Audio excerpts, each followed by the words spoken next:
Welcome to EPG Pathshala. I am Amiteshwar Jha, Director Research, Indian Institute of Research in Numismatic Studies. The subject is Indian culture and the paper is Indian Numismatics. Our present module is on post-Mauryan city-state coins and overview. You see, in the post-Mauryan period, particularly after Ashoka, the Mauryan Empire started disintegrating, and particularly in the period after 2nd century BC, there was a kind of fragmentation of the political authority, particularly in North India, and many small states, chiefdoms, some of which actually had been in existence since very early times, and some of whom had been annexed to the Magdhan Mauryan Empire, re-emerge on the political scene. And in this period, that is after about middle of the 3rd century BC or 2nd century BC, the existence of these states is actually revealed by the coins issued by them. Now, they've been referred to by many names. Some are called monarchical states because the coins were issued in the name of rulers. Some are called republican or tribal issues, tribal coins, because those coins bear the name of the people or the tribe, like the Kunindas, the Yodhayas, along with the name of their chief. And there is another category which are called city-state issues, because these are coins which were issued in the name of certain cities. And it is these coins that we are going to discuss just now. Now, the objective of this module is to familiarize the students with the coins that were issued in the post-Mauryan period from about 2nd century BCE in the name of different cities, and these states were mostly located in the central Indian region.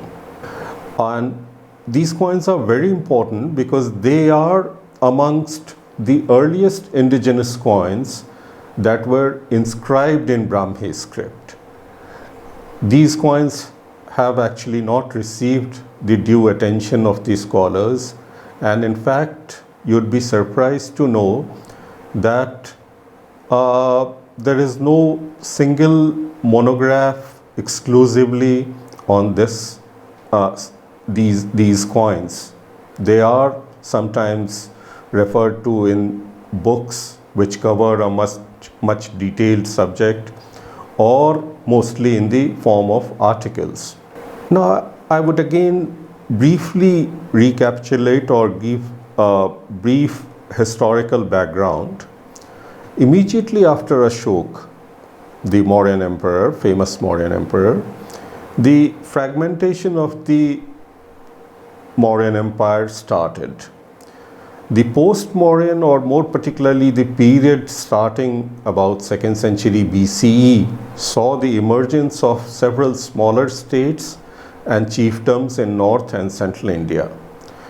Although some of these states are mentioned in ancient Indian literature, their political existence in this period is revealed only by their coins, and these coins display a multiplicity of types. Now, the category of coins bearing names of cities, localities, represent the earliest inscribed species of India. At some places, they are known to have been produced by punching technique, which is one of the oldest coin manufacturing techniques used in India, and at others they were made by casting and die striking technique. We find that at some places these inscribed coins show a typological continuation with the uninscribed coins also. So it is quite likely that there were some states or cities where initially some uninscribed coins were produced, and then the practice of inscribing the coins began. Now, it has been a matter of debate whether the practice of using inscriptions on indigenous coins started as an influence of the Indo-Greeks, or it happened independently. Well, there cannot be a definitive answer, but one thing is certain, that these coins are actually, most of these coins are quite different from the Indo-Greek issues. And it is quite possible that people in this period, they were aware of the coins having inscriptions, and it might have started independently. Yes, in this period there are certain coins which are issued in North India, particularly those which are referred to as tribal or republican coins. There is a clear evidence that they were influenced by the Indo-Greeks and Indo-Scythian coins, which had been issued in the earlier period in those areas, because those coins, like the Indo-Greek and Indo-Scythian ones, are biscriptal, that is, having inscription in Brahmi and Kharoshthi. But the coins that we are presently talking about, they have inscriptions only in Brahmi script. And paleographically means the style of writing, so the character of the letter forms. So paleographically, some of these coins appear very early, and they are quite close to Brahmi forms that are seen in the Ashokan inscriptions, which are the earliest epigraphic records in our country. So that is the only indication which give us an idea that they must have begun at least in the beginning of the 2nd century BC. As far as their location is concerned, most of these city issues are located in the central part of the country, starting from Bharuch, or the ancient Bhrigukach or Barigaza in Gujarat in the west, to Bhadravati, which is near Chandrapur in Maharashtra, in the east. Now, there are many city-states or city issues known, and if you see their location, most of them are located in the present state of Madhya Pradesh, and these are Cathodic, Madavik, Mahishmati, Tripuri, Vidisha, Nandinagar, Korapurik, Korar, Bhagila, Ujjaini, and so on. In the present state of Maharashtra, we find one issue, and that gives the name Bhadravati. In Gujarat, we find Bharukach. In the present state of Uttar Pradesh, we find several like Erikach, Mugumukh, Cochon B, Suktimati. Apart from these, there are few others, the nature of which is actually debatable, whether they were city-states or whether they were monarchical issues. Like from Rajasthan, there are some coins which have given the name Upagoda or Upatikya. So we are not certain whether they were city issues. And there are some like we find the name Varana on a coin from Mathura, but those coins have also the name of a chief. So they were not exactly city issues.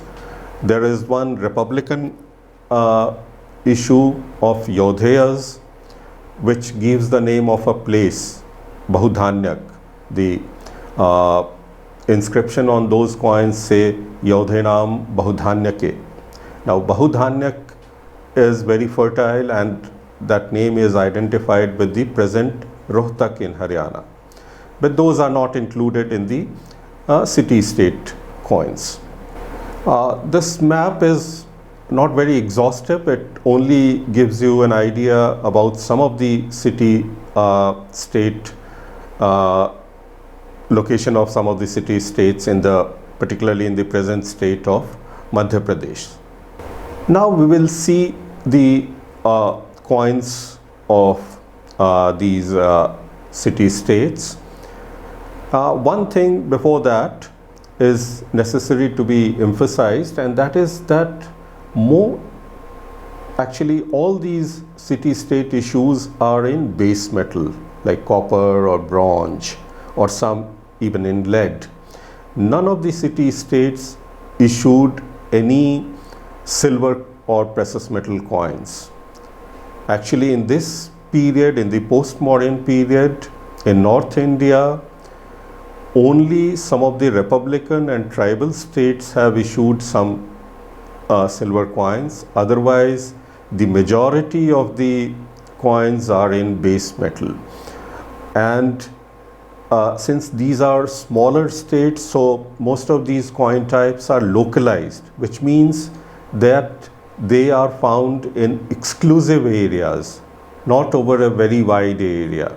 Well, some states are bigger, so the coins will show bigger circulation. And since these were base metal coins, you should also know that the cheaper base metal means cheap metals.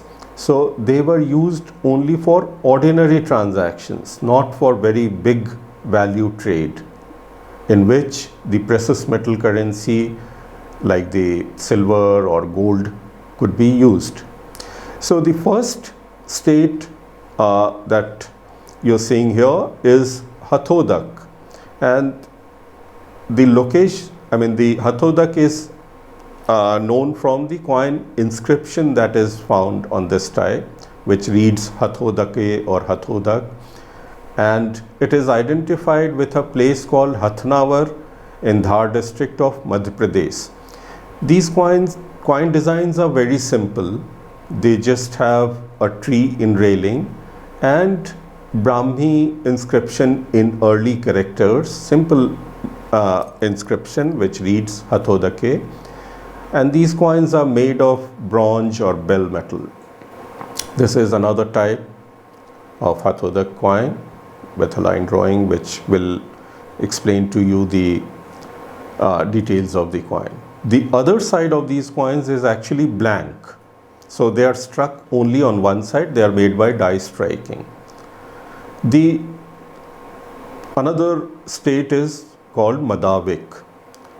Now Madavik has been identified with Mandavgarh or Mandu in Madhya Pradesh, and these two are bronze bell metal coins. They are quite heavy coins, weigh between 6 to 12 grams, and particularly the Madavik coins, the calligraphy seems to be very early, and it's quite close to the Ashokan Brahmi.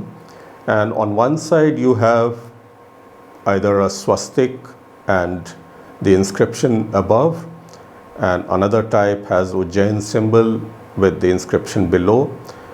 On the reverse you see a tree railing above a 6-arched hill, and on the left hand side you have triangle headed standard, and on the other side 4 crescents around a circle. Mahishmati was another city state of which coins are known in bronze and bell metal. Mahishmati is identified with a place called Maheshwar on the banks of Narmada in Madhya Pradesh. The inscription, again the coin typology is very simple.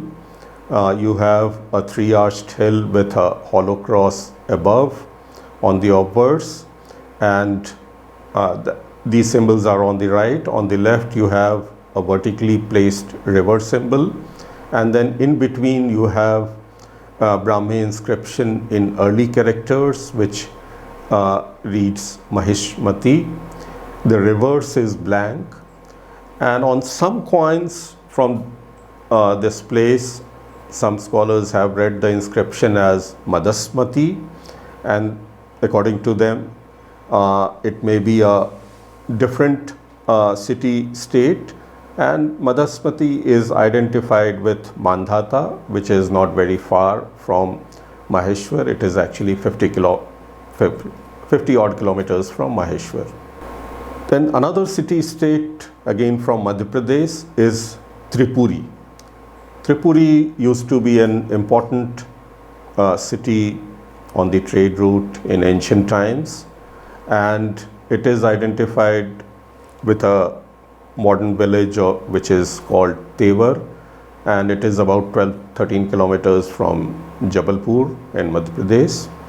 These again are bronze coins having simple design, symbols like three-arched hill with a crescent above and hollow cross, and again in very early characters, inscription written in very early characters in Brahmi, which reads Tipuri. These are again heavy coins and weigh about 6 to 10 grams. Sometimes the coins are found overstruck, and there is another symbol called like elephant also seen on some coins, overstruck coins, and the reverse is usually blank. Vidisha is identified with Vidisha in Madhya Pradesh, and it again was a very important city right from very ancient times, and actually this is the area from where lots and lots of uninscribed coins and many other inscribed coins have come to light, and they have not actually been adequately studied till now. The coins of Vidisha again are very simple as far as the design is concerned. They have simple motifs like tree railing and three-arched hill, and in between the inscription is written in early Brahmi characters. But one of the peculiarities of Vidisha coin is that sometimes the inscriptions are retrograde, or you see the mirror image impression of the inscription, which usually reads Vedi Sasa. On some coins you see a wheel symbol also on the reverse. This is another type. The reverse is usually blank. Nandi Nagar or Nadi Nagar, the coins of this city have recently been discovered. These are again big heavy copper coins having simple motifs and inscription which has been read by some as Nandi Nagar or Nadi Nagar, and it is actually identified with a place called Nadner in Madhya Pradesh.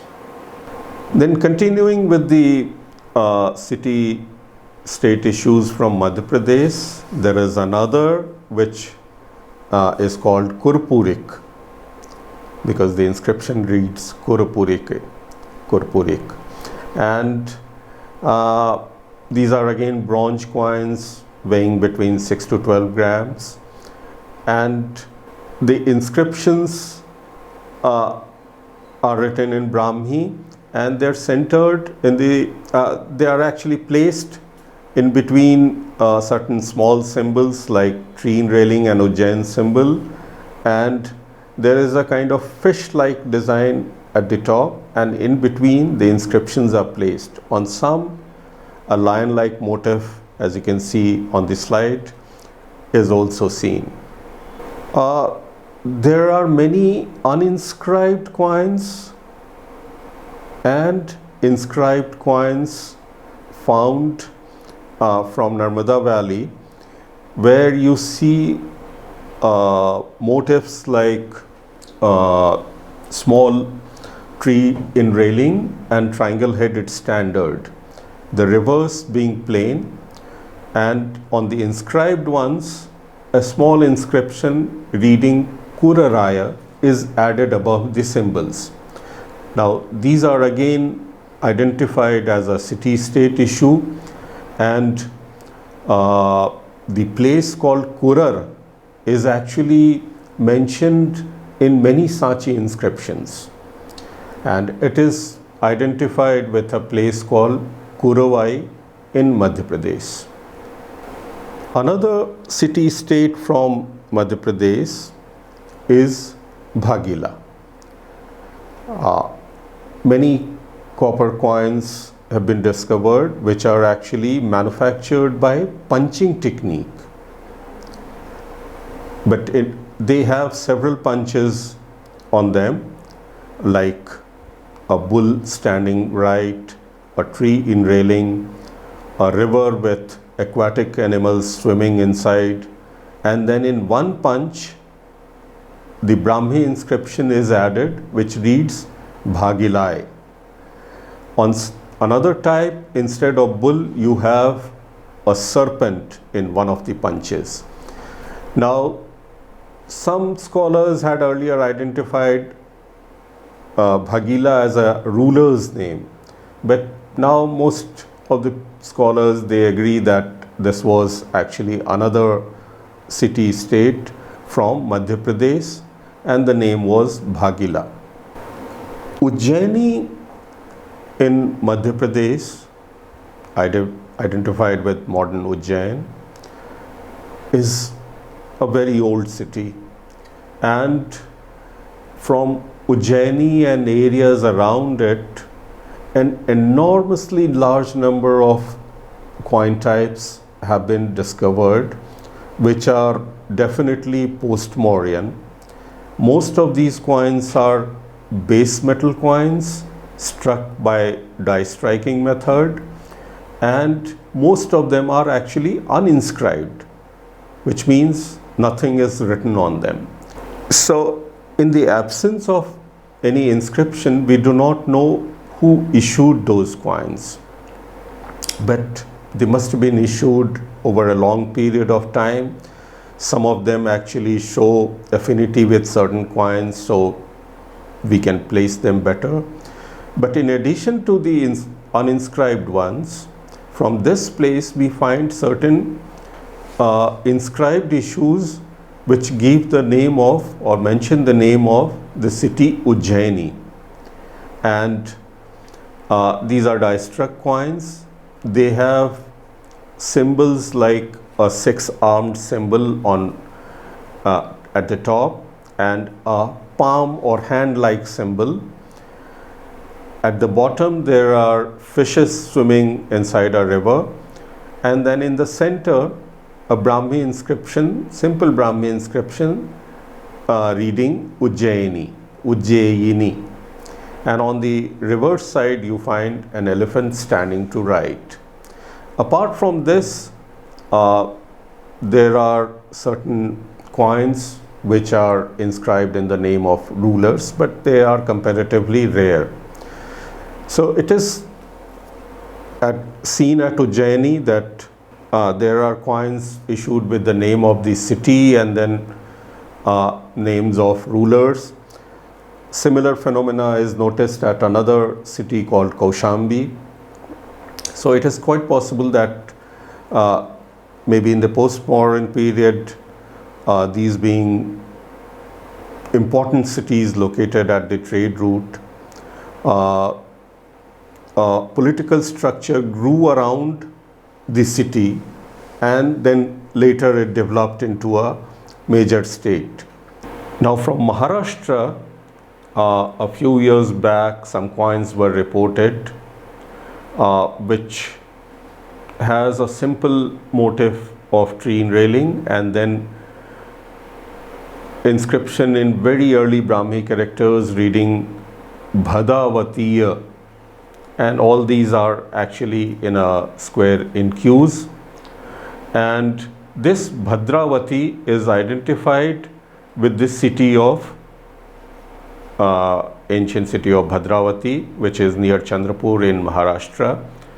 But what is very interesting is that this is one of the types where the inscription is a very early character. So these must have been issued at least, if not towards the end of the 3rd century BC, definitely around the beginning of the 2nd century BCE. And the Bhadravati coins are the easternmost limit of our city-state issues. Now, if we go to west, the westernmost coins that have been found bearing the name of cities are the coins which give the name of Bharukach. Bharukach is identified with the city of Bharuch. The ancient name was Bhrigukach, or like in the accounts of the foreign travelers, the name is mentioned as Barigaza, or in medieval times Broch, and this is located in Gujarat. The coin types show a deity standing, facing, holding a dand or a staff in his right hand and probably a kamandal in his left hand, and inscription on the right, left field, in the left field, which reads Brahmi inscription, which reads Bharukacha or Bharukacham, and all these are enclosed in a rectangular border around which fishes and other aquatic animals are seen swimming, and the reverse has a double-lobed so-called Ujjain symbol enclosed within a square frame. So the motifs of these coins show some affinity with the so-called coins of Ujjain, because lots of uninscribed and inscribed coins of Ujjain have these motifs seen on them. Now, when we travel to Uttar Pradesh, we find again a few city-states there, of which coins are known, and the most prominent among them, one of the most prominent among them is Erikach. I say one of the most prominent because this is a state of which large number of coins are known, and they come from a place called Erach in Jhansi district of Uttar Pradesh, and the name Erikach is actually identified with that place, Erach. It's very interesting that coins of these city-states are known not only in very large numbers, but they are also known to have been produced by all the three major techniques of coin minting, that is punching or punch marking, casting, and die striking. The die struck coins are slightly fewer in number, and most profuse are the coins produced by casting technique. So they show a link with the preceding coins of Mauryan period, that is the punch mark coins, and the early uninscribed cast copper coins. As far as the coins produced by punching techniques are concerned, they have 5 punches having symbols like a tree railing in the center and a 6-arched hill with a river and aquatic animals below. In one punch, Shrivats in another tree in another punch, and then in one of the punches the inscription is written in Brahmi characters and it reads Erikacham, and on the reverse sometimes you see an Ujjain symbol, probably with swastik inside the orbs. But these are beautifully produced punchmark coins having inscriptions. Then, as I said, the coins made of Erikach, coins of Erikach made by casting technique are the most profuse one, and they have simple motifs. Like on many of them you will find that between two laterally or horizontally placed small tree railing, the Brahmi inscription Erikacham is there. On some you will find that there is one tree railing and there is a strung bow and arrow between which the inscription is placed. On the reverse side, sometimes you see a bull standing to left with an Ujjain symbol above, or on some you see a strung bow and arrow and tree railing. On another type, again you see different symbols on the reverse, but the obverse is more or less similar. Then there are some coins which were made by die striking technique. So, but these are much less in number, where you see again the same type of motifs. On the reverse you see a tree railing and Ujjain symbol. On the obverse an arch-like structure is there, and two cross-like structure are flanking the arch-like structure, and on the top you have an inscription which again reads Erikacham. From Erach come some coins which were produced in lead, but they give a different name, and the inscription on these coins read Mugamukhe. On the other side you have a weighing scale kind of thing, and below that a frog is seen.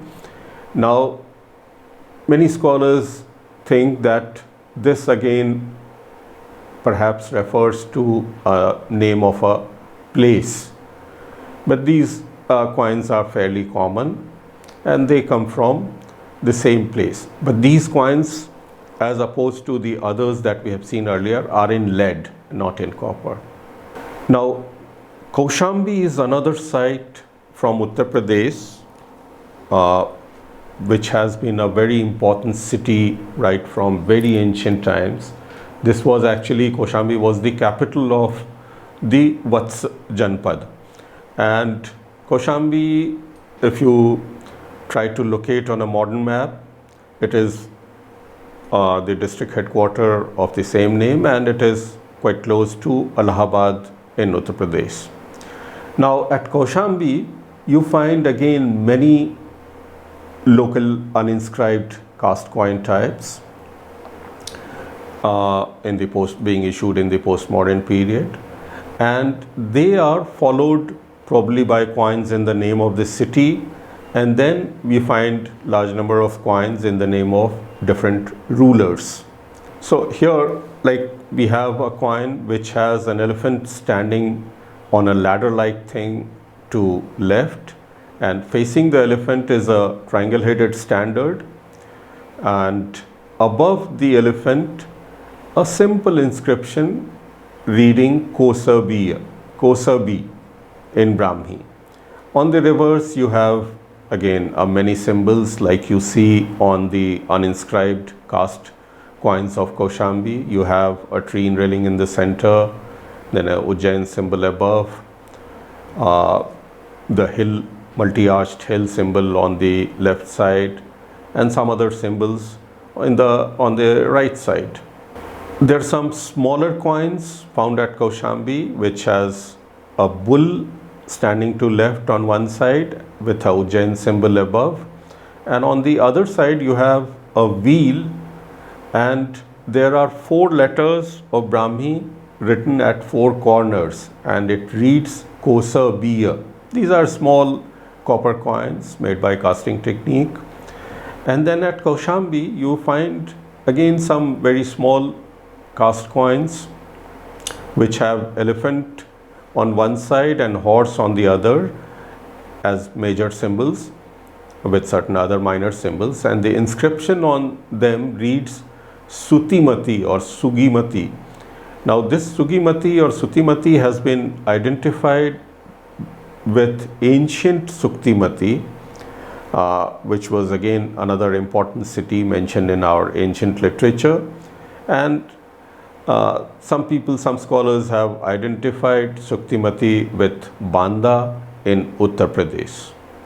And there is another type which is a bigger coin having an elephant standing right and a flower-like design on the in front and Ujjain symbol above, and the Brahmi inscription on these read Sutimati.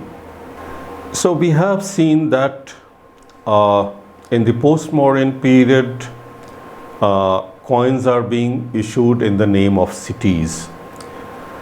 Then Second point that is very common is that most of these coins are in base metal like copper, bronze, lead, etc.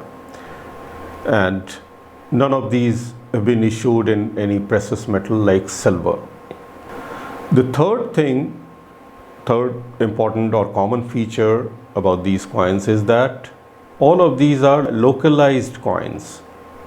They are localized in respective areas, which means that each type is found only from a very small restricted area. Their circulation was not very big like the imperial coins of the Mauryan period.